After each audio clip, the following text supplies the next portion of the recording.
Company করেছি, বিভিন্ন টাইপের বিভিন্ন কোম্পানি করেছি।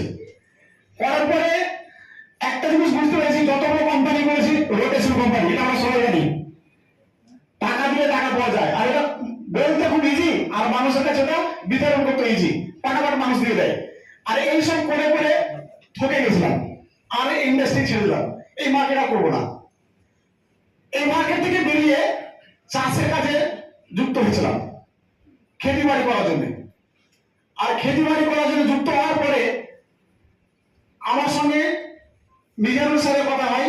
মিজানুর স্যার বলে, তুমি একবার আসো, মাই লাইফ স্টাইলটা দেখো। আমি স্যার আর করবো না, আর করবো না এসব কোম্পানি। তারপরে স্যার আমাকে ডকুমেন্টস পাঠাতে বলে, পাঠিয়ে দিই, বাট 6 মাস ধরে আমি আর যোগাযোগ করি না, আমি করবো না তাই। বাট রক্তিম স্যার তিনি আমাকে দেয়, রক্তিম স্যারকে আমি চিনতাম না, রক্তিম স্যারের টিমে দেয়, রক্তিম স্যারকে চিনতাম না। রক্তিম স্যার আমাকে যখন ফার্স্ট আমার সঙ্গে যখন আলাপ আলোচনা হয়, আমি বুঝতে পারলাম স্যার আমাকে বহু ভাবে সাপোর্ট করে সাহস দেয়, এই কাজটা তোমাদের হবে, তুমি করো। বাট আমি স্যার ভয় পাচ্ছিলাম, কারণ